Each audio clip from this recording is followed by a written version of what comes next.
Okay. Good morning, good afternoon, and good evening. Welcome to another IWA's webinar for intermittent water supply systems. My name is Razia Farmani. I'm a professor of water engineering from Center for Water Systems, University of Exeter, UK. I'm the current chair of IWA's Intermittent Water Supply Specialist Group. It's my pleasure to welcome our speaker today, Bambos, Charalambous. Bambos has got over 40 years of experience in the water supply sector with projects in Europe, Middle East, West Africa, South Asia, and Southeast Pacific. He's got unique experience in urban water distribution networks management and operation, including non-revenue water, intermittent water supply, and water rights management, with particular applications to utility efficiency programs, water audits, and performance-based contracts for non-revenue water reduction, leakage assessment and control, and also utility management coaching. He is well experienced in development of comprehensive strategies for water loss reduction, with well-defined, tangible, and realistic goals within the context of financially self-sustained utilities, as well as adapting participatory methods and techniques to stimulate awareness, creativity, and engagement of utility staff in the context of achieving higher levels of performance and efficiency. Before I hand over to Bambos, I'd like to mention that you can engage with the talk through a chat box. Please put your questions, comments in the chat. At the end, we will put those to Bambos. Thank you, and over to you, Bambos. Thank you very much, Razia. Thank you for giving me this opportunity to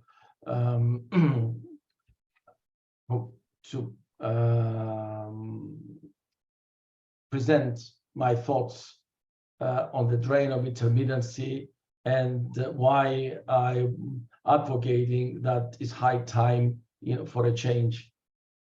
Before I go into the presentation, I'd like to thank each and every one of the participants for taking time to participate in this webinar. I hope you find it both interesting and useful. Now, a summary of the presentation. I tried to kind of structure the presentation in such a way that there is flow from one thematic area to the next. I've divided into 6 thematic areas, starting with the bigger picture, with the global perspective of the water scarcity. As we all know, water scarcity it's linked to some extent to intermittent water supply, and therefore it plays an important role. Moving on from there down to intermittent water supply worldwide, to have some idea, a picture of the extent of this problem and which geographical areas it really affects, and what context we have the operations under intermittent water supply.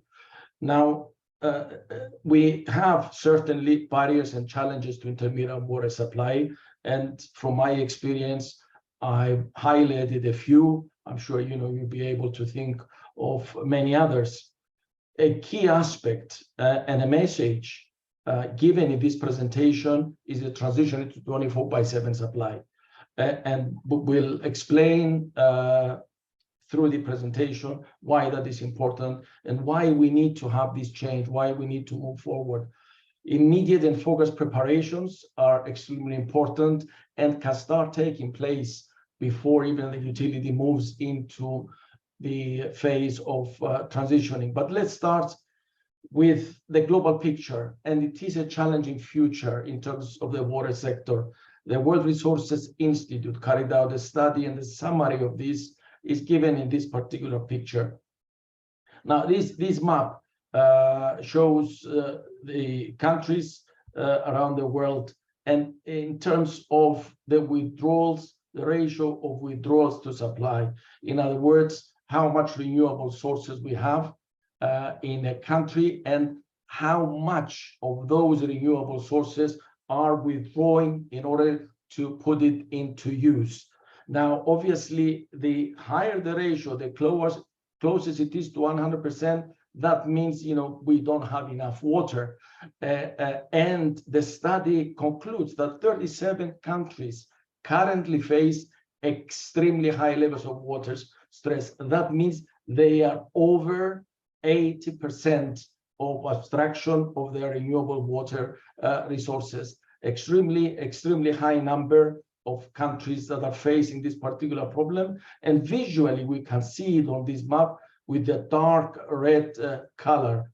However, the situation is not just with countries with extremely high stress or high stress. We also have medium to high stress. And given the current pattern of the weather worldwide, we have increasing scarcity. And again, another study shows that currently 2/3 of the world population, 67%, live in areas that experience water scarcity for at least 1 month a year. And obviously, the coloring system here on this particular map shows countries that are experiencing more and more days in a year of water scarcity. Now, how does climate change impact water scarcity? And I thought it would be good to quote from a very recent United Nations World Water Development Report. It was published recently and announced last week at the UN Water Conference. And a key result is that climate change will have seasonal water scarcity will increase in regions where it is currently abundant, such as Central Africa, as we've seen from the previous slides. Central Africa, East Asia, and parts of South America, currently they have abundance of water. But according to the models that have been developed in this particular report, these regions, they will move into some form of scarcity. And on the other hand, regions that are currently in short supply, they will worsen. And these are regions in the Middle East and North Africa. The worst band of countries in terms of water scarcity lies in this particular geographical region. Also, the report concludes that on average, 10% of the global population lives in countries with high or critical water stress. That means close to 1 billion or 800 million people, they have high or critical water stress, and up to 3.5 billion people live under conditions of water stress at least 1 month a year. So the message from this is that water scarcity exists in many countries around the world, 37. 2/3 of the world, we do have scarcity at least 1 month a year, and then the outlook, it's not a good one in terms of water availability and water resources. Now, zooming in to the intermittent water supply situation worldwide, this is work that we did for publishing of a book back in 2017, published by IWA, dealing with the complex interrelation of intermittent supply and water losses.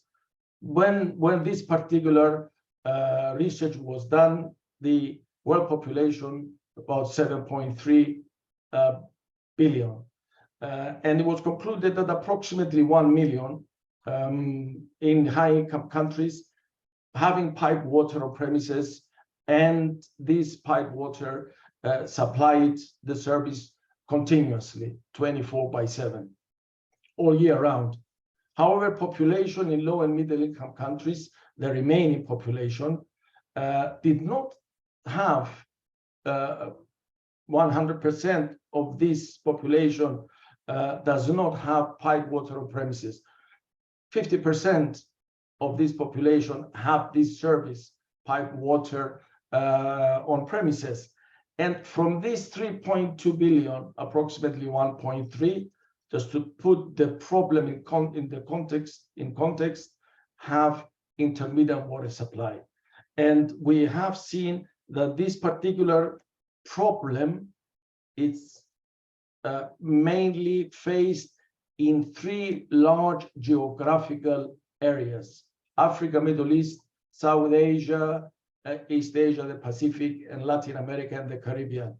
Now, the data and information that was used by country, it was basically based on internet search, publications, articles that they were freely available, and information that professionals working in various countries provided at the time.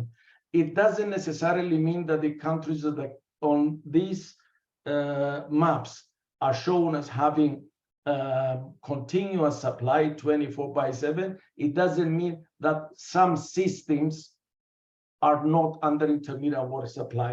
We did not have that information at that time. However, the majority of systems in the countries that they've got the blue color, as far as we knew at the time, they were provided water 24/7. Again, these maps show where the problem is concentrated. 75% of the population in the Middle East and North Africa, they often have intermittent water supply.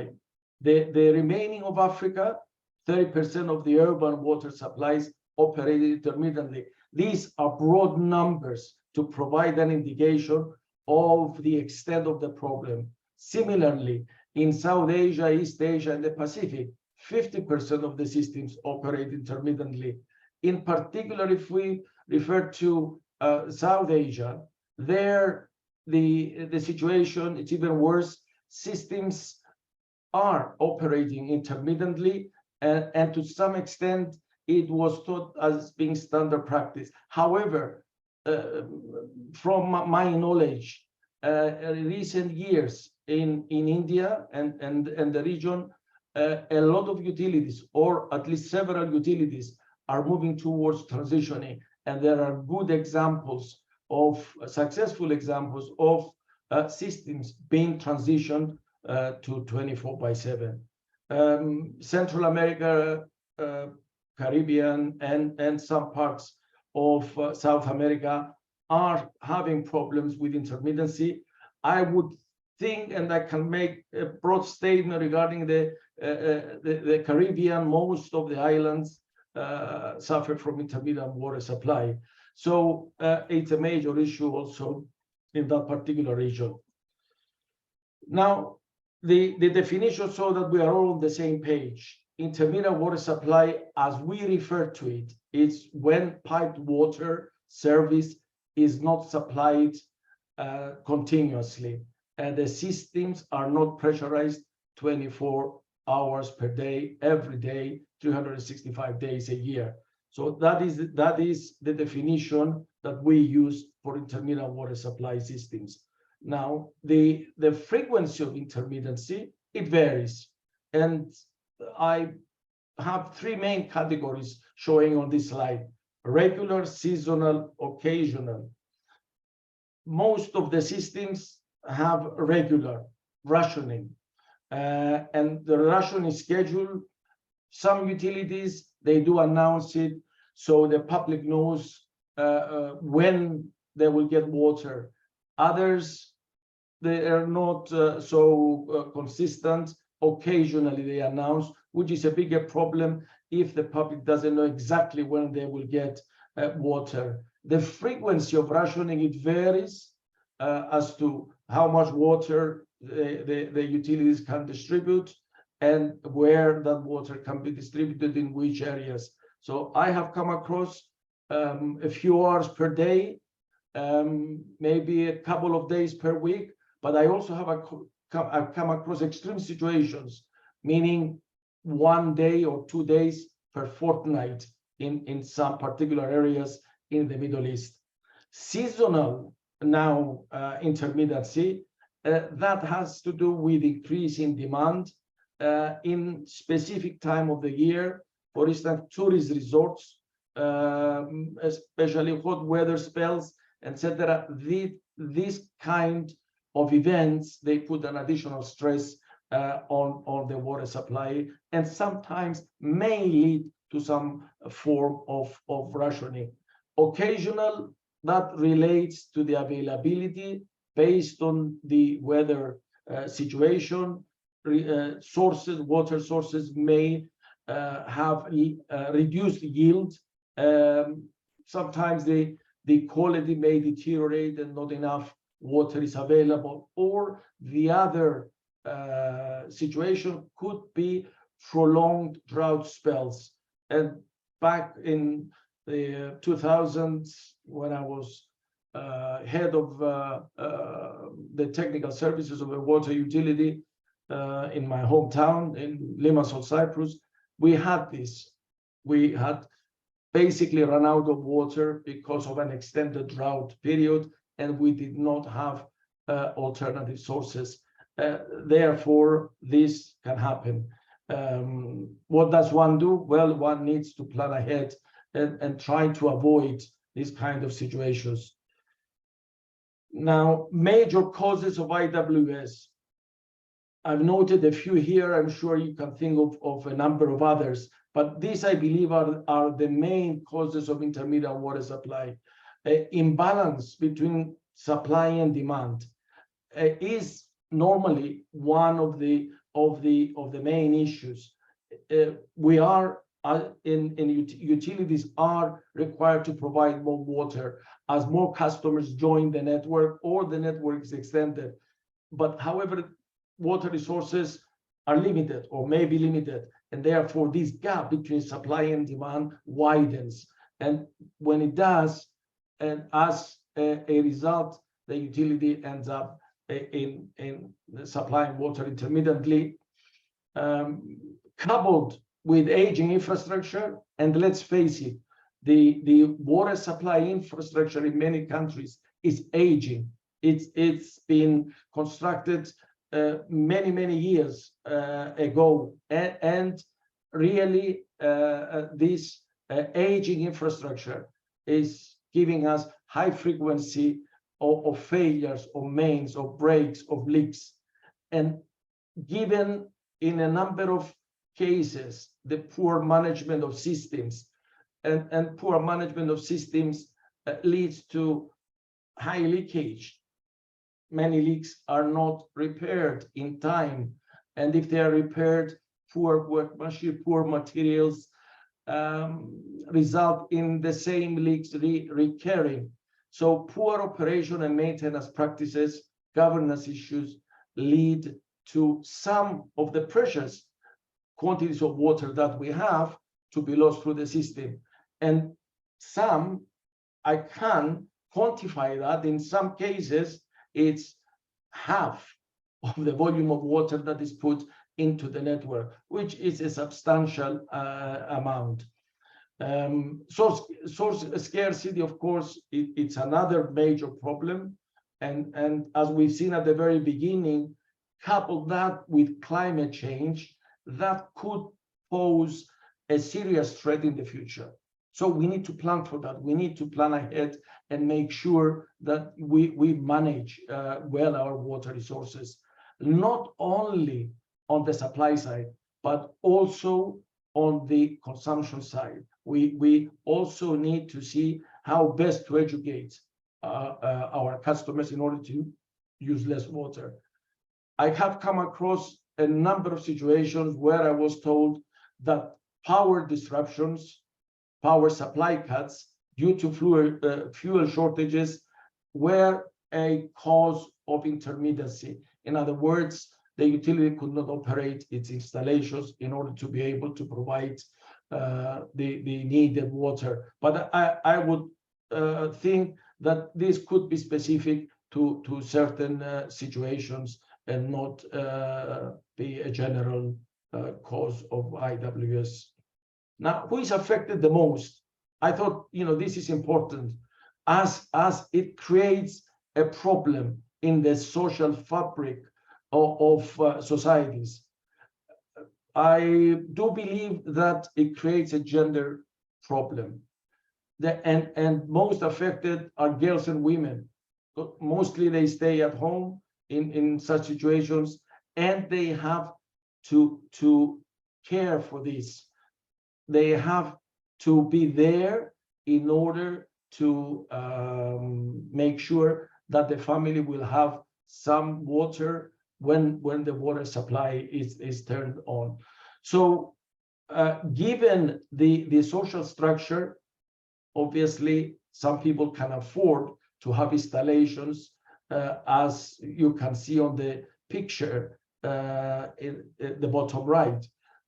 Now, people do store and they do pump water to their roof tanks, and therefore they mimic 24/7. So these people may not feel the problem of intermittency. However, the poor and the disadvantaged, which basically is the majority of the population, do feel and have a serious problem. And one person in the family is normally delegated to this task of securing water.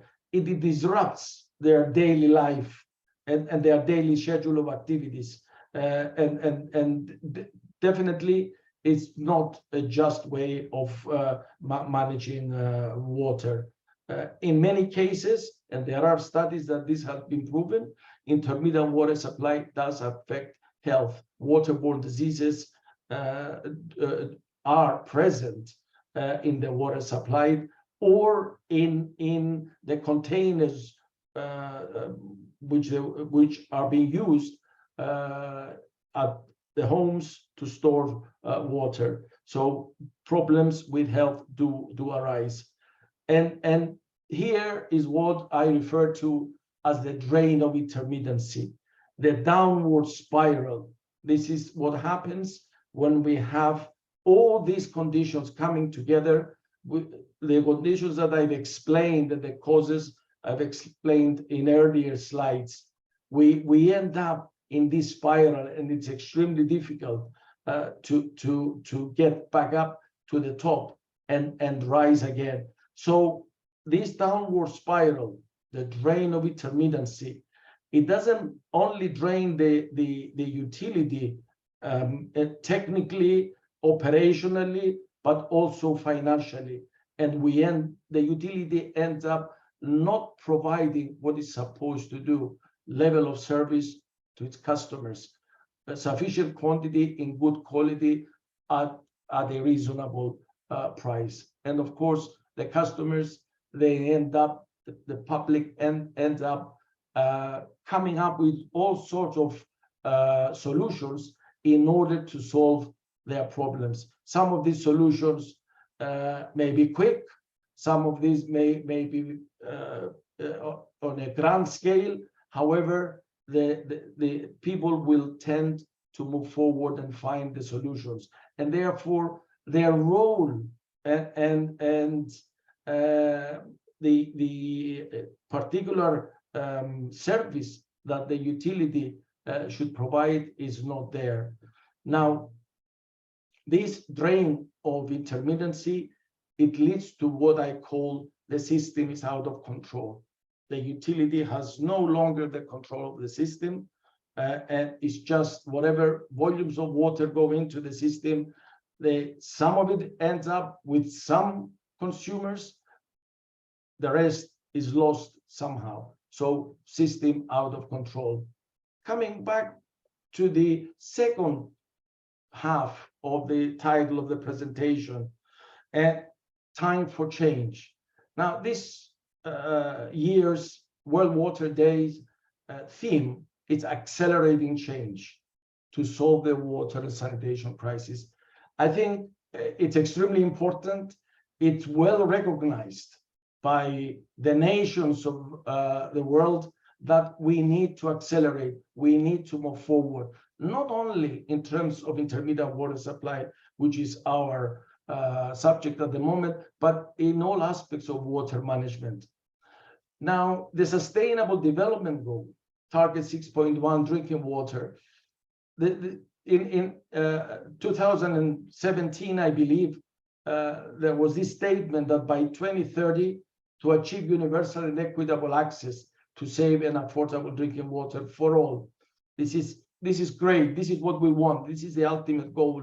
So in order to reach that, and in my opinion, we will not be able to reach it for all by 2030, but we can start, we can accelerate the change in order to be able to move forward.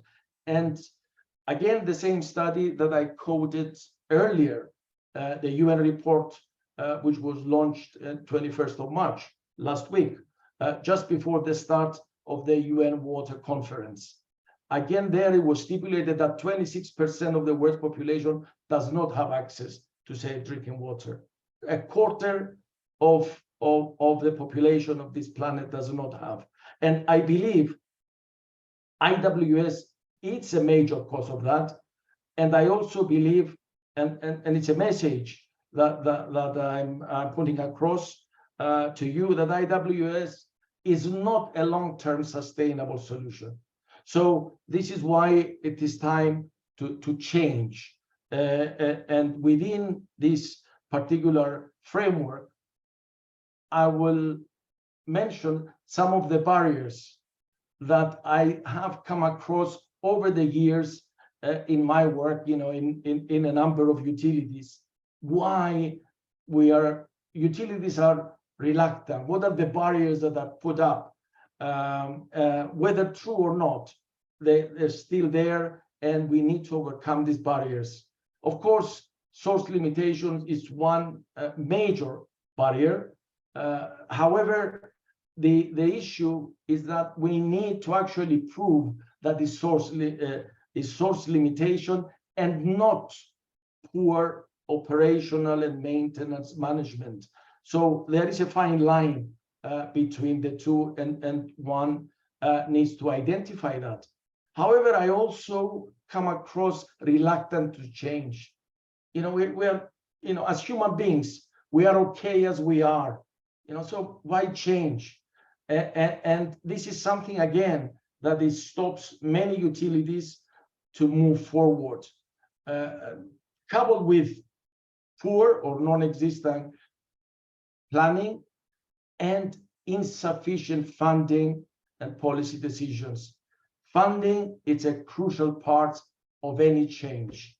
We can have plans and we can discuss them, but without funding, there will remain plans and we will be discussing. So it's extremely important to bring the two together: planning, plans, and funding, financing, in order to move forward. But currently, we don't have a stick, for actually doing this, to make the funding and the change the carrot. And what would be the stick? There are no penalties for poor service. In my experience, none of the utilities providing intermittent water supply a few hours a day or a few days a week are penalized for that. It's just de facto. It's there, it's happening. Now, why? Because there are lack of water regulations.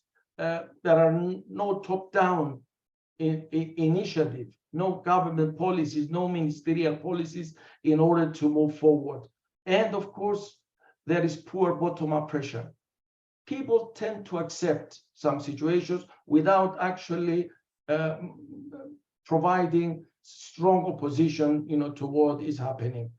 And a section of the society are fine because they're mimicking 24/7 through the use of some systems, in their homes.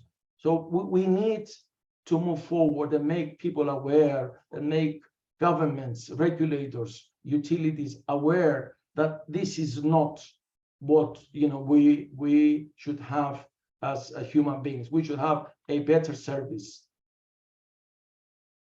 Are we facing challenges? Yes, we are. We know this. We know that urbanization is taking place. A lot of people concentrating in areas and where these areas normally may not have sufficient water sources. We need to plan and plan ahead. We need to reskill our people in utilities, capacitate them in order to be able to manage what is coming. We need to make our utilities more resilient, more agile. We need to prioritize funds for this. We cannot carry on as we are at the moment in terms of intermittent water supply. And the utilities need to be financially sustainable. They must find a way of actually sustaining themselves through proper tariff structures without government handouts. However, we need to fence them from political interference, which is happening in many cases. Utilities, most being municipal organizations, they do have political interference. Some of them are under central government. Again, there is interference. So it would be good, to fence them from all these interferences. So the benefits from moving forward to continuous supply are multiple. And I just here put a few. Improvements in water quality and quantity, as we know, the standard of living and the quality of life, the level of service to the customers, definitely improves much better. And it provides better social and economic conditions, which are needed for a healthy society. And of course, the operations are more efficient and more effective. The utilities will be able to provide what their mandate is.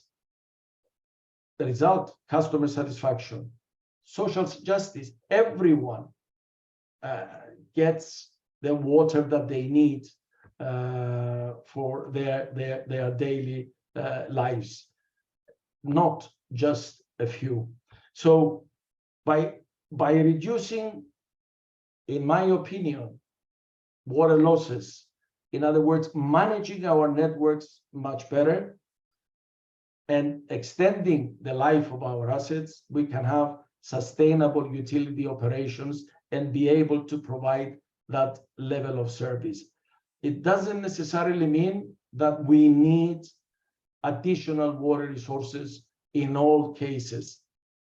What I am suggesting is that with existing water resources, we could solve a lot of the issues of intermittency in a number of utilities around the world without actually doing nothing more than managing properly the networks and reducing water losses.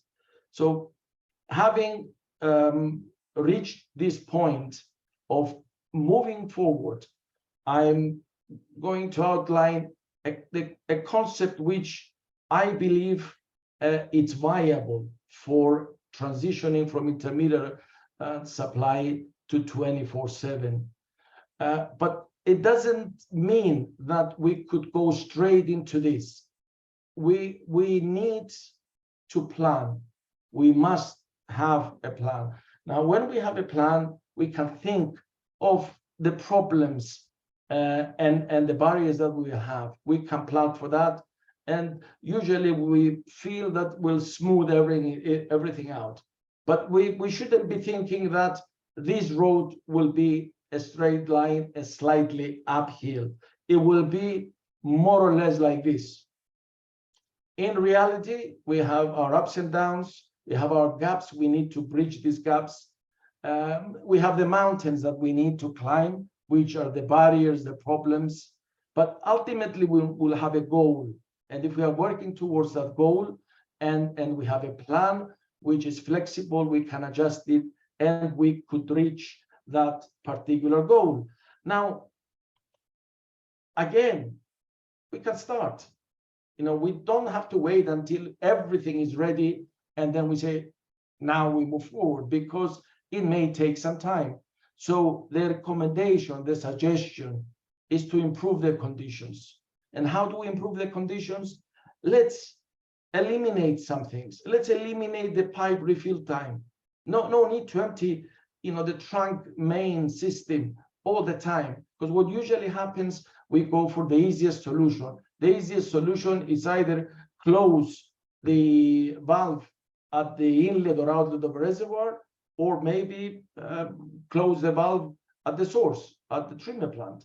Now, we should try and find solutions that we maintain the bulk water system, the transition system, as I call it, full. So we don't have to empty this, and we manage the distribution network. We reduce refill times.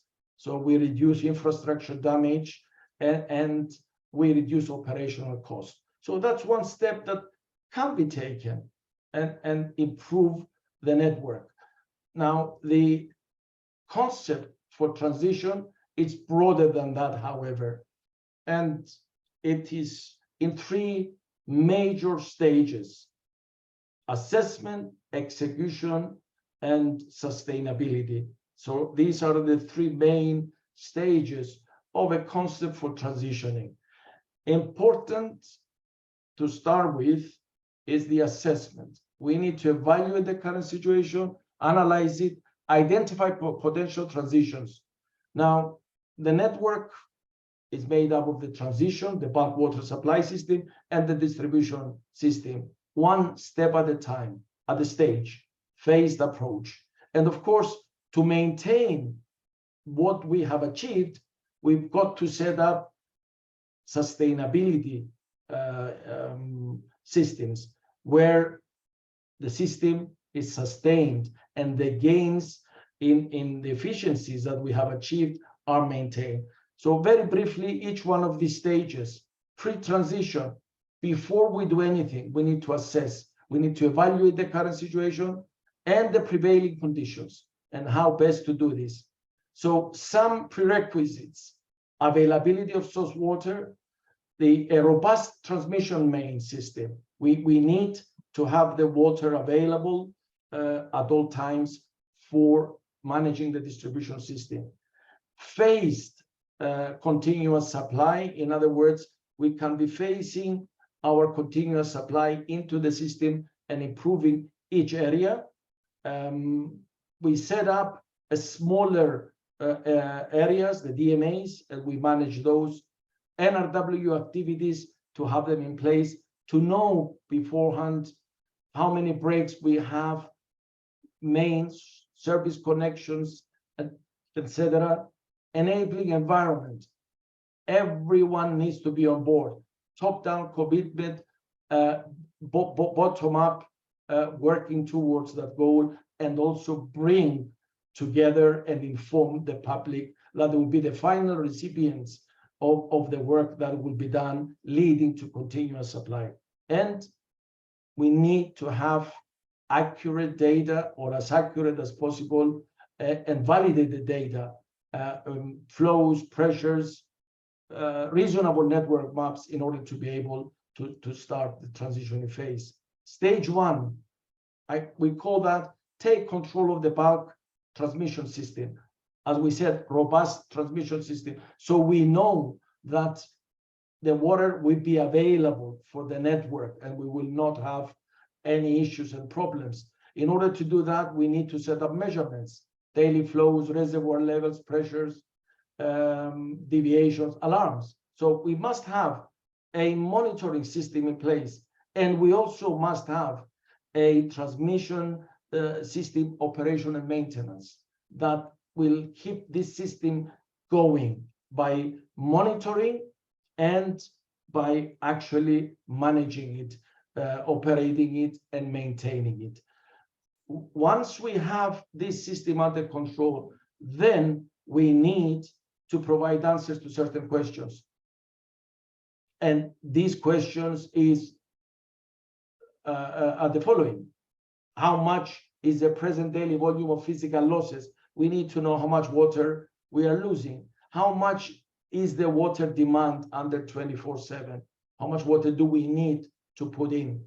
And what is a realistic future level of losses? How much can we reduce? What is the water that we can save from this additional that we will provide for 24/7 in order to redirect that volume of water into the system? Now, as an example, and I will not go through this,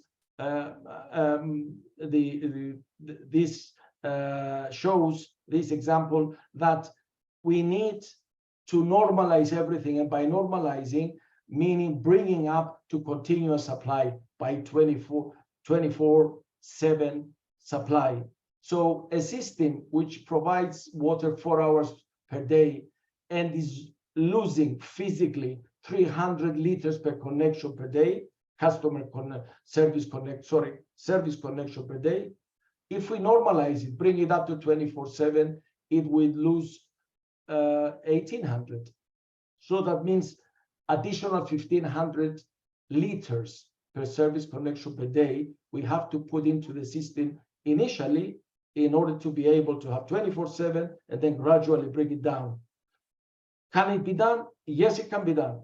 And I will show you an example. So the way to do it is a phased approach of the distribution network. We don't convert everything to 24/7. We will not have sufficient water. We start DMA by DMA or 2 DMAs at the same time, 2 sections, 2 district meter areas of our whole system, and we give them water 24/7, and then we bring this gradually down the losses, and the additional water that we save from here, we put it into the next DMAs. Therefore, we only need a small volume of additional water to start the phased approach, and we gradually move through the network. Are people convinced that this can be done? Most probably not. And this is a particular example that I was working on in a utility that the manager and the staff, they were not convinced. They said to me, it cannot be done. I said, well, let's try 1 DMA, and 1 DMA, 12 kilometers in length, 840 service connections. The supply hours, 17 hours per 48. Total volume, 4,600 cubic meters per 48, or the equivalent of 2,300 per 24. And the system was supplied 24 hours. Of course, the volume needed was 3,600 cubic meters per 24 hours per day. So instead of 4,600 every 48, the system needed 7,200 cubic meters. So what we first did is to fix all the visual leaks coming up and all the customer side leaks. The pressure was 5 bar, 35 days. The next step, the next 40 days, reduce the pressure, 2.5 bar. Fixed leaks that they were coming up, they were visual and were inspected and fixed. So that saved water, 600 cubic meters per day. More water was needed to be saved. Pressure was further reduced to 1.5 bar, which was the level of service stipulated in the regulations of the utility. This 1.5 bar was sufficient to provide all customers. In addition to this pressure reduction, active leakage control took place, and that reduced for the period of time that I was there down to 2,400. And it was further reduced with active leakage control. This particular example proves that with the same volume that we can provide intermittently, if the system is properly managed, leakage is brought under control, then we can do 24/7. So the post-transition, it's all about sustainability. It's all about monitoring. It's all about operation and maintenance and maintaining both systems under control. Post-transition phase, extremely important. and in most cases, we tend to forget this. We achieve the results, and then somehow we don't have systems in place to maintain. Now, some thoughts on preparing for the transition, immediate and focused. This can be done before we actually move into transition.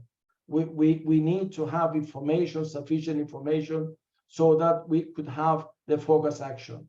Customer surveys, consumption analysis, meter analysis of our customers, extremely important, age, type, accuracy, condition, and of course, good mapping system. We need to know, where our assets are, and that will, if we do some excavations and we confirm some of the information on the maps, this will help in order to move forward with hydraulic modeling, etc. Focused actions, then it's important to identify the area where transition will take place. It could be the whole network, but there it will need a lot of additional water. It has to be in a phased approach. So we choose parts of the network that can easily be converted to 24/7, close to source, directly fed from the source, etc. We measure pressure and flows into these areas so that we can make decisions. We can calculate the water loss performance indicators. We know how much water goes into the area, and we can calculate the physical losses, and we can normalize those physical losses when that particular area is converted to 24/7. So knowing what that volume of water is, then we can decide on what a reasonable reduction in the water losses can be. And based on this information, we could also have a cost estimate. Now, concluding my presentation, is to give some key factors that I believe are crucial, are essential for any proposed strategy for transition. The strategy needs to be cost effective and realistic. It needs to be consistent with what the operational systems are in the water utility, and specialized and dedicated ongoing training of the staff needs to take place. Staff needs to be skilled to deal with the new modus operandi of the particular network that has been transitioned. The sustainability phase, as I explained, in maintaining the gains in efficiency is extremely important, and it would contribute to a successful transition of a system. With this, I thank you for your patience and attention, and I conclude my presentation. Razige, I'm over to you. Thank you very much, Bambos, for very informative talk. Thank you, as always. It was very fascinating to listen to your talk. Just before we start questions, I'm going to make a couple of announcements. Could you please submit your questions in the chat so we can put those to Bambos? So the first announcement is about our YouTube channel. So for those of you interested to watch our previous webinar, here is the link, and you can watch all the recordings from previous talks, and Bambos's talks has been recorded as well. So we will upload it to that link. Next is about a special issue that was done by the specialist group. So we did a guest editor for Aqua Journal on intermittent water supply. This has been finalized now. There are interesting papers in this special issue submitted by practitioners and researchers, and covers from challenges, modeling intermittent water supply systems, water quality, quantity, as well as some solutions. So this will be published online soon.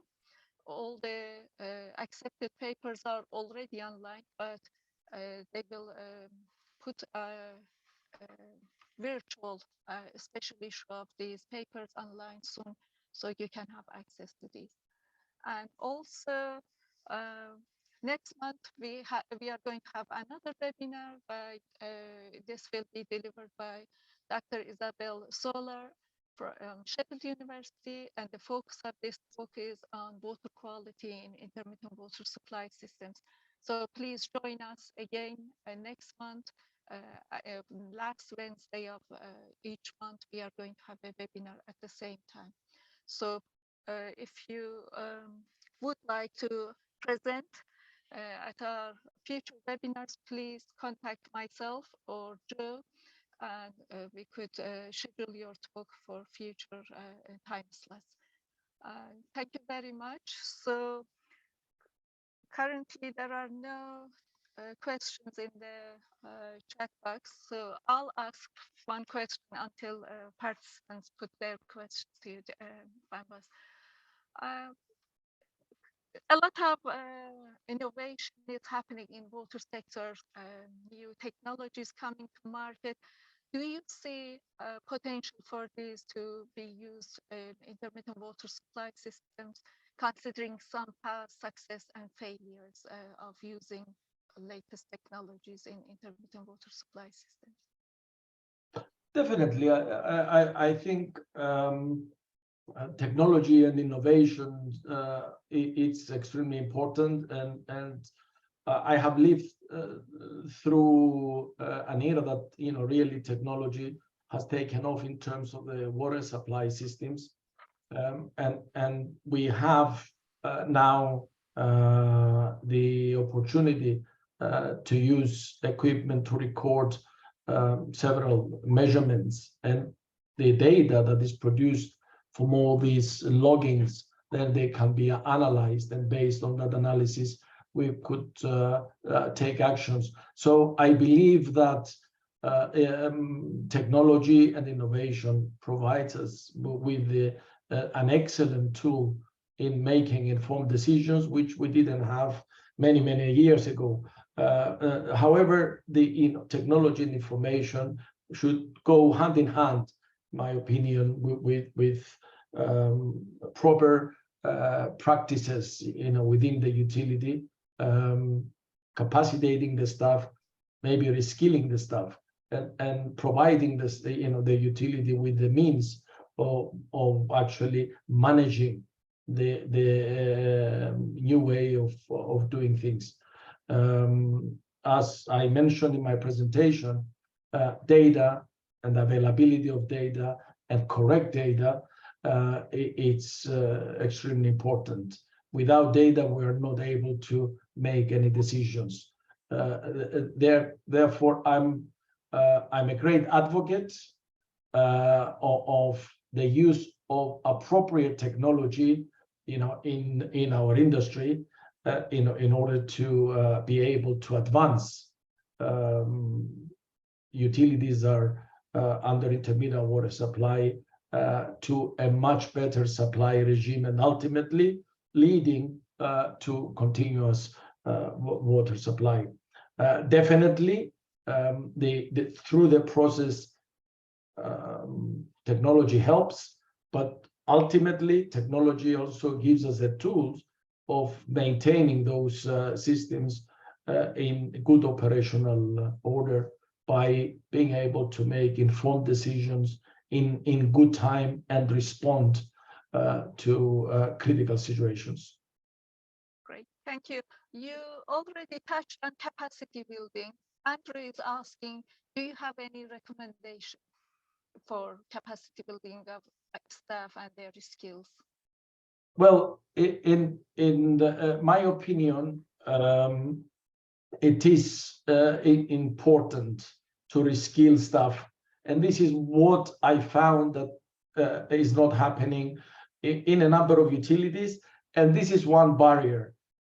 Employees normally feel threatened by the introduction of technologies and new way of doing things, and therefore, as a result of this feeling, they are dismissive of any improvement. So my suggestion in terms of capacity building, it's to start with simple things, with technologies that are already being used, but also introduce new technologies in a way that helps the staff or the employees of the organization, of the utility, be more efficient and effective in doing their job.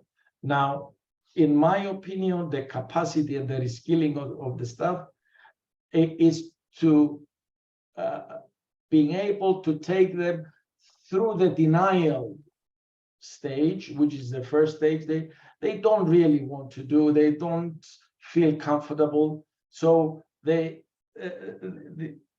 is doing the capacity or the reskilling has to be part of that team that will be reskilled, in the sense that it doesn't seem to just throw them the additional information, throw at them this information and just leave them with it. Be part of the process, teach them how to do it, and then they will do it.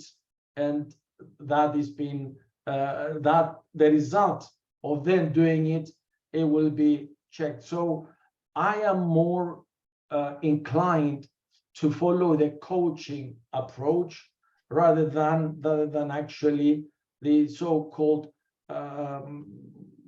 direct training, whether it's classroom or field, and then the employees are left alone. So I would say a key aspect is coaching. The areas of actually coaching them or capacitating them will be the areas that we believe are crucial in properly managing the network. And these areas, of course, touch upon operations, maintenance, data evaluation, data gathering, and certain other aspects of properly managing a supply network. Okay, thank you. Next question is by Angela. She's asking, should we also consider designing networks that can work under IWS? There are a couple of parts to this question, so shall we do one by one? So shall we design networks to work under IWS? Shall we design a system to operate under IWS? Yes. Well, I do not advocate that. Systems normally are not designed of that, and of course, once IWS takes place, are problematic. If one is to design systems under IWS, then what is the purpose, or what should be the design criteria? Is to provide large volume of water in a short period of time. Therefore, we end up with oversized systems in place, and these systems, in my opinion, would not be so effective when it comes to actually converting to 24/7. Why?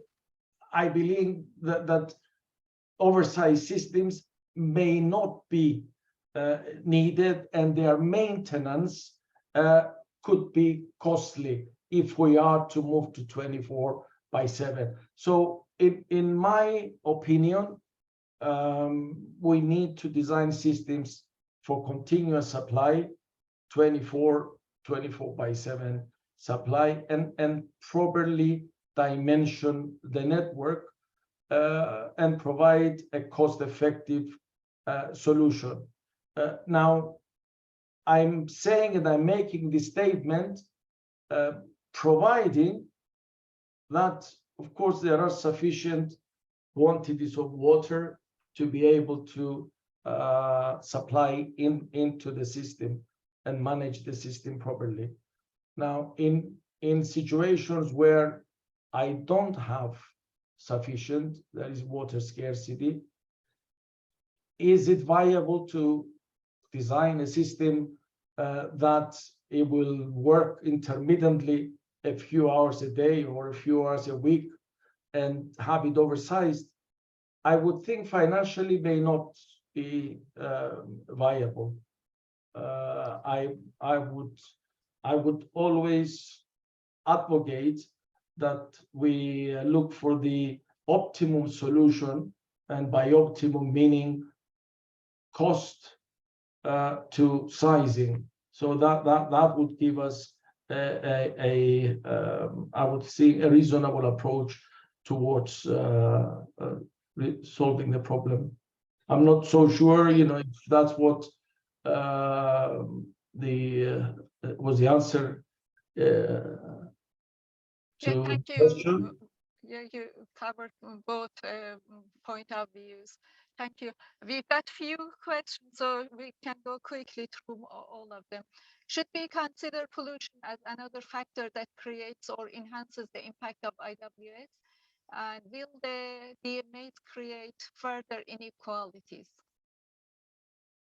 So the first part of the question, it was about pollution as another factor creating or enhancing the impact of IWS. Yes, pollution in the water, yes, and having a hygiene problem, definitely. I mean that's something that it's proven that it really takes place when we have intermittency, and I think the next webinar that will shed more light on the actual water quality of water and how this is affected given the intermittency and the hours that the network is not pressurized, etc. I would definitely say yes, that yes, pollution it's a factor that should make us think twice about intermittent water supply. And with regard to the DMAs, what was the question? Does it create further inequalities? Inequality, that meaning in the supply of water, or? I think so. Well, if it's meant during the phased construction of the phased transition of taking parts of a system and putting into 24/7, yes, some parts would go first and others last. There it may take 2 or 3 years or 4 years until the whole system it's put into 24/7, and there could be some inequalities between the systems that are continuous supply and the ones that are still on intermittent supply, if that is the inequality. But if the question is focused in inequalities within DMAs, I would think not, because there you have a pressurized system and it's a demand-driven system. In other words, the supply is available and the people just are taking water as they need it. I said during the presentation that we need to gain the trust of the public, involve the public, and this is where the public needs to understand that they will not be running out of water as in IWS, so they don't need to store water because the service will be there as and when needed. So this trust needs to be built. It is not going to be handed out to the utility. The utility needs to gain this trust. So having DMAs properly managed, system pressurized continuously, I believe it resolves the problem of inequity. Any customer will get the volume of water that he or she needs, in my opinion. Okay, thank you. Next question is, how much do we know about customer behavior in using waters, from their household tanks? Do they consume parallel when water is coming, or they use it more continuous later? There are studies, done on the customer behavior, and basically, I don't have these numbers handy. But all I can say is that from my experience, IWS basically it's a wasteful way of managing water with regard to the customer behavior. Why? Now, I have just to show you, if I may go back, some pictures, what some customers come up with. Right. You can see, you know, in this particular picture, I don't know if it's shown clearly, but they have installed suction pumps on their supply line. So why did they do that? Right, so that, you know, when the water is available, they will suck every little drop, you know, that is in the pipe, you know, and what happens at the end? They don't take care when it comes, you know, to the storage. For instance, I've seen situations where the float valve in the tanks, like this, but the ones that actually,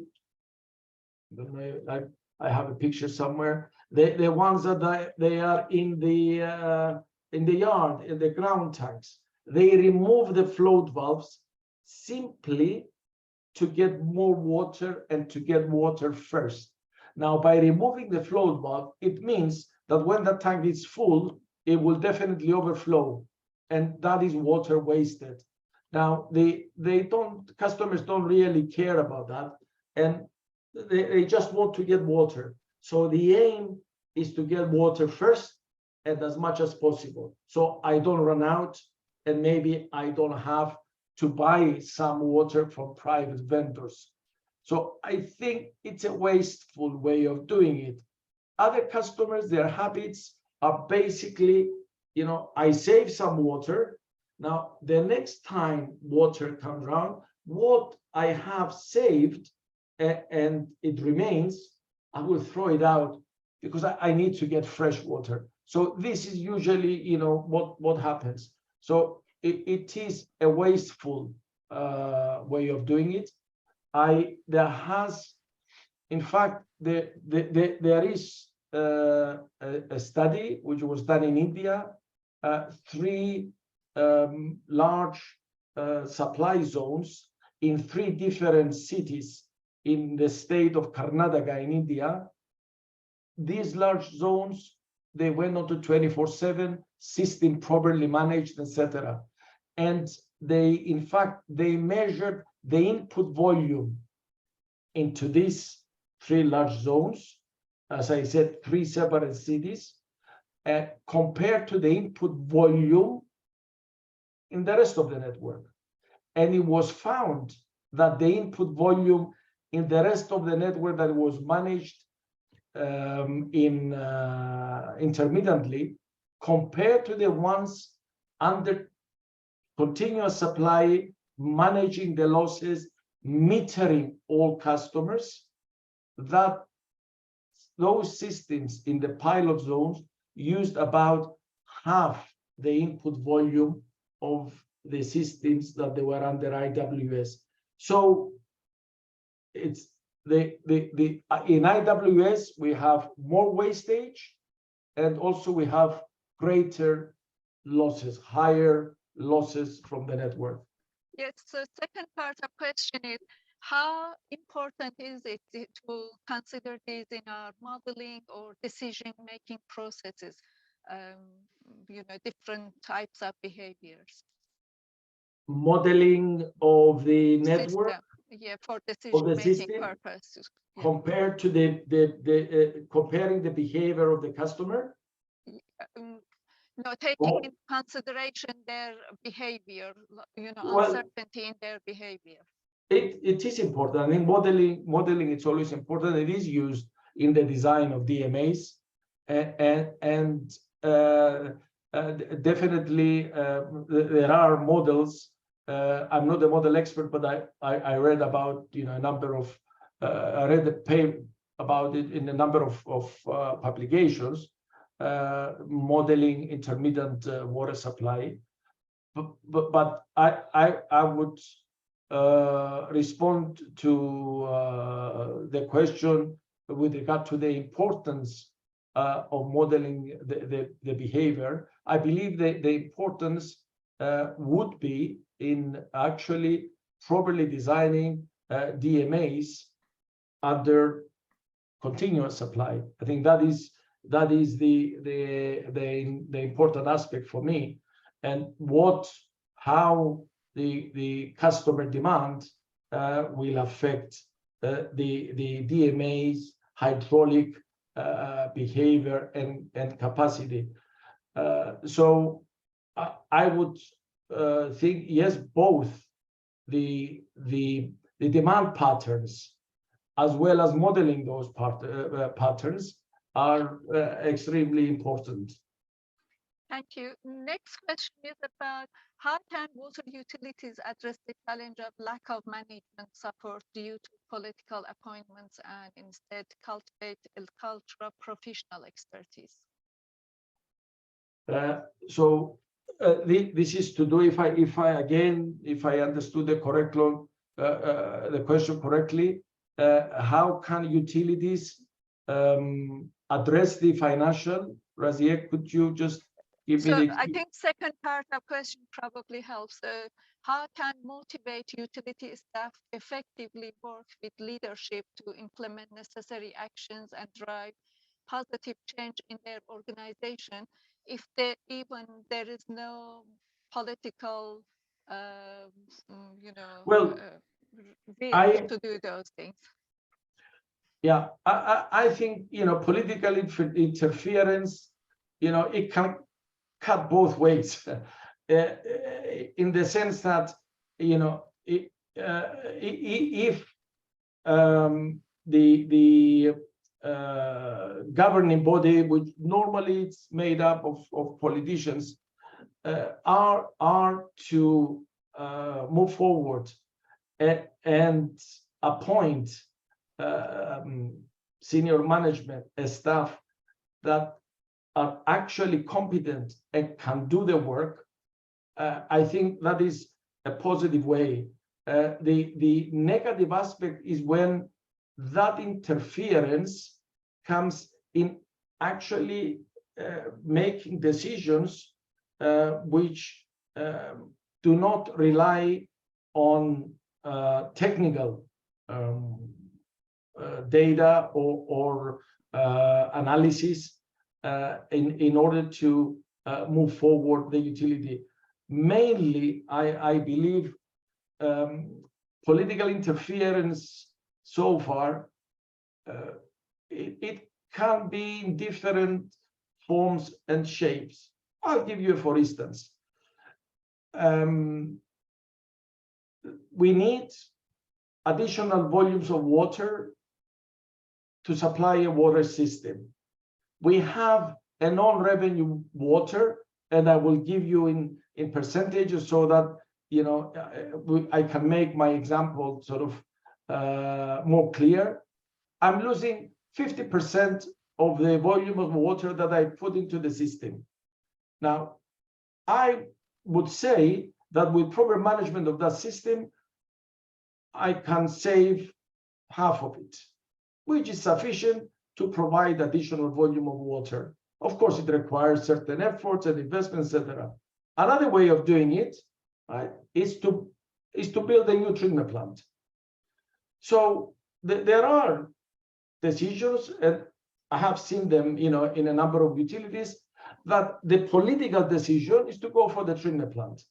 So this way of political interference, it kind of propagates the problem. It doesn't solve the problem.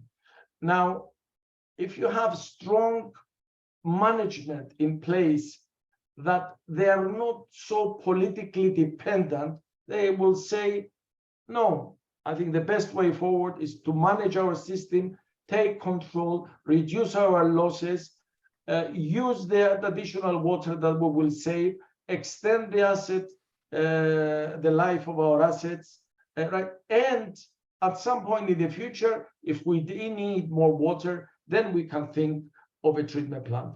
So I hope through this example, I was able to respond to that question as to how political interference affects decisions.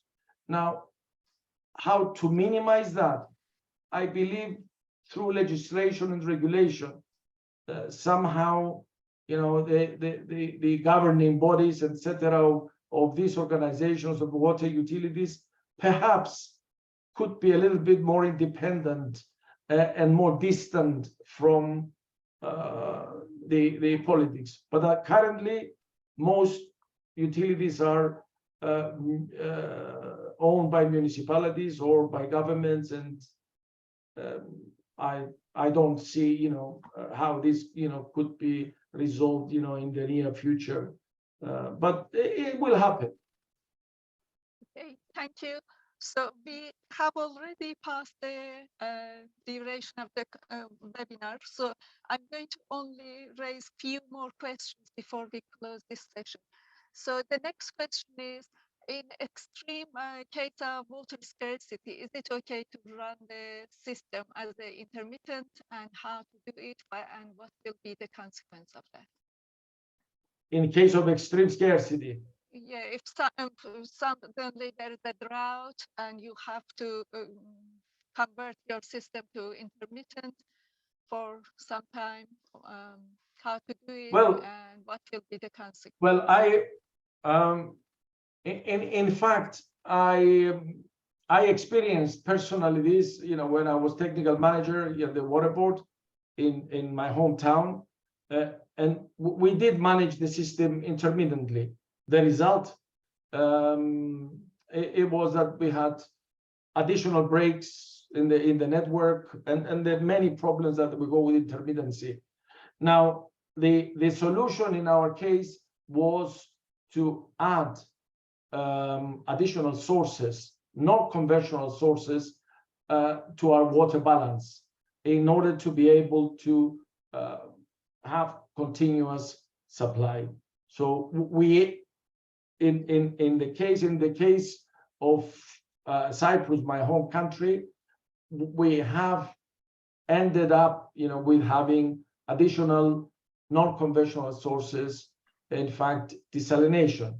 And that extra source is used in conjunction with fresh water, and this combination provides security. So in cases of extreme scarcity, and we refer to always renewable water resources that basically we kind of fully utilize, and even beyond that, then as a solution, we need to think how we can add to this particular situation. Now, it's not only adding, it's also managing what we have. And as a good example, I think, of such a situation is the Cape Town case study. And back in 2017 to 19, if I'm not mistaken, they had, it started from 2016, they were having extreme drought phenomena, and really their water sources were depleting. So they started a very fierce campaign on conservation of water, with lots of activities, lots of actions, retrofitting house installations, taps, toilets, even going, to solutions like dry toilets, and signaling continuously to people that they should use less water. Now, the end result, as it was reported in the case study of Cape Town, the Cape Town ended up during that period of low water reserves using only 50 liters per capita per day. That was what was reported at the time. Is this volume sufficient, for people, to do, their daily chores and go about, their business? Well, in the case of Cape Town, it proved sufficient, and it saw them through this spell. So I believe that it can be done even in the conditions of extreme water scarcity, since we have not the supply luxury. Then we must become more conscious as to the volumes of water that we use, that we must conserve. And I think we can get by with a lot less than we are currently using, and the case of Cape Town proved that. Thank you. Next question, again, it's something to do with political, bottom-up demand type, linked to the political situation. I think hopefully that's been addressed by the previous question about governance and political aspects. Next question is about flat tariffs and non-volumetric billing.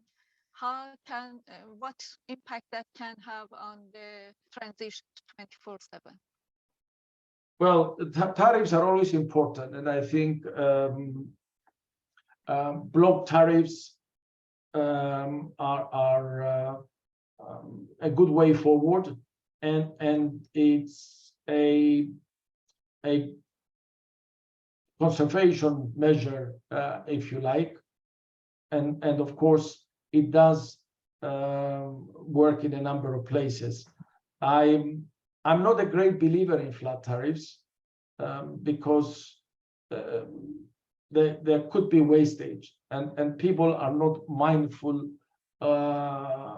in the use of our precious resource.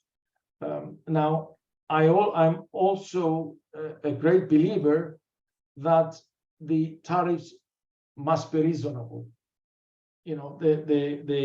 We must look in the affordability of the tariffs, and we must make sure that people are able to cover their basic needs with affordable tariffs. So a block structure in tariffs would give us this flexibility. As it has been mentioned in the question, it is volumetric, and the pricing will move in blocks. So the basic block, which it will be affordable by all, it will provide sufficient volume of water so that people could manage. However, as we move up the consumption blocks, then there will be an increase. I will give you an example of my home city. We have the first cubic meter of use per household per day at a reasonable price. The water in Cyprus is expensive to some extent, simply because it's taking into consideration the non-conventional sources that we are using. But it's still an average of about $1.50 per cubic meter, up to that point of using 1 cubic meter per household per day. Maybe it has gone up a little bit in recent years. However, if one goes beyond the 1 cubic meter per day, which it was set as a threshold, then the additional volume above that is charged at $5 per cubic meter. So really, people, do take care of the use. They don't, they don't leave the taps running. They don't waste water, and they are very mindful of the use. And it does become a habit, a way of living. So in concluding, answering the question, I'm not a great believer. I'm not a believer, put it that way, in flat tariffs. It does not encourage water conservation. Thank you very much. And the final question regarding transition from intermittent continuous systems, when choosing DMAs or zones, is it based on financial sustainability or is it based on equity improvement? When choosing, what was the which DMA to no, continuous first, or yeah, which zones? no, it is based purely on technical. In other words, sufficiency and easiness of getting water to this DMA, and basically providing that water, on a continuous base, because we need that extra volume of water that we can calculate to convert into 24/7. So the easiness with which we can get that water and the security, we need to provide it and have it there continuously in order to be able to go through all the activities that we have to, fixing leaks, both on the mains and service connections, controlling pressure, bringing down pressure as much as we can, and finally we will bring it down to the target level that will basically recover this additional volume that we put into the network, and hopefully through proper awareness, customer awareness campaigns and information, the customers, and proper metering and billing and tariff structure, the customers will be mindful of the use, and we can even save more water that way. So this extra volume of water then is put to the next available DMA that can be provided continuously, and so on. So it's not based on financial